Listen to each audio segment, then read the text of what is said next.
जय श्री गणेश। आप सभी माताओं को जितिया व्रत की हार्दिक शुभकामनाएं। आज हम इस वीडियो के माध्यम से जितिया व्रत की कथा का श्रवण करेंगे। हर साल अश्विन मास के कृष्ण पक्ष की अष्टमी को महिलाएं जितिया व्रत करती हैं। इस व्रत को जीवित पुत्र का व्रत भी कहते हैं।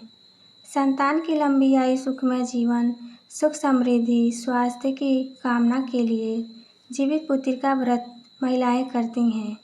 14 सितंबर को स्वार्थ सिद्धि योग में निर्जला निराहार जितिया व्रत करेंगी। रविवार को सरहगी सुबह 5:53 से पहले करने का मुहूर्त है। जीवित पुत्री का व्रत माताएं अपने पुत्र की दीर्घायु की कामना के लिए रविवार 14 सितंबर को सुबह से ही निराहार रहकर करेंगी।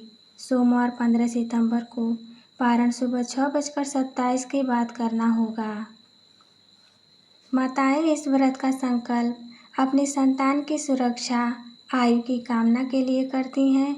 इस दिन महिलाएं संतान के सुख एवं आयु की कामना के लिए निर्जला व्रत रखेंगी। पुत्र की लंबी उम्र और सुख समृद्धि की कामना के लिए माताओं द्वारा रखे जाने वाले इस व्रत के दिन महिलाएं ज्योतिमा धागा धारण करती हैं। इस धागे में जीवित वाहन के प्रतीक सोने या चांदी का निर्मित आकृति लगी रहती है। इस व्रत में पूरे दिन व्रत रखने के बाद सांध्य में स्नान के बाद महिलाएं स्वयं अथवा पुरोहित से कथा सुनती हैं और जीवित वाहन को विधि विधान से पूजन कर दान दक्षिणा प्रदान करती हैं। घर पर आने पर पुत्र के गले में यह धागा लगाकर लंबी उम्र व सुख समृद्धि की कामना करती हैं।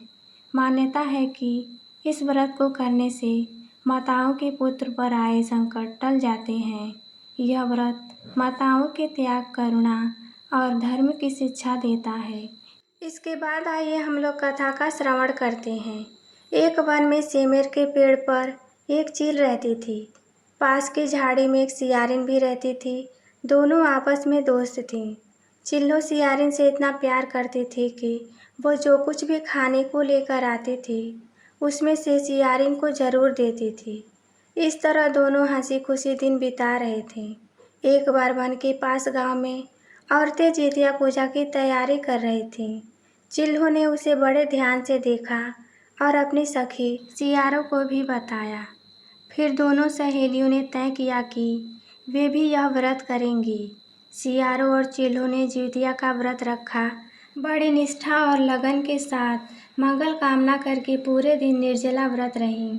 मगर रात होते ही सियारिन को भूख प्यास सताने लगी। जब बर्दाश्त न हुआ तो जंगल में जाके उसने मांस और हड्डी पेट भर कर खाया।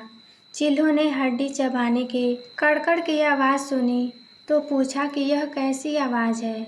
सियारिन ने कह दिया, बहन भूख के मारे पेट गुड़गुड़ा रहा है, यह उसी की आवाज़ है। लेकिन चिल्लो ने सियारिन का झूठ पकड़ लिया। चिल्लो ने सियारिन को खूब लताड़ा कि जब व्रत नहीं हो सका तो संकल्प क्यों लिया था। चिल्लो ने रात भर भूखे प्यासे रहकर व्रत को पूरा किया। अगले जन्म में दोनों मनुष्य रूप में राजकुमारी बनकर सगी बहनें हुईं। सियारिन बड़ी बहन हुई और उसकी शादी एक राजकुमार से हुई। चिल्लो छोटी बहन हुई और उसकी शादी उसी राज्य के मंत्री पुत्र से हुई। बाद में दोनों राजा और मंत्री बने। सियारिन के जो भी बच्चे होते वे मर जाते, जबकि चिल्लो के बच्चे स्वस्थ और हट्टे कट्टे रहते। इससे उसे जलन होने लगी। उसने उन्हें मारने की सोची। उनका सिर कटवाकर डब्बे में बंद करा दिया, पर वह शीश मिठाई बन जाती और बच्चों का बाल बाका भी नहीं होता। इस तरह सियारिन की बहन के बच्चों और उसके पति को मारने की कोशिश विफल हो गई। आखिरकार दैव योग से उसे भूल का आभास हुआ। उसने क्षमा मांगी और बहन के बताने पर जीवित पुत्री का व्रत किया, जिसके बाद उसके भी पुत्र जीवित रहे।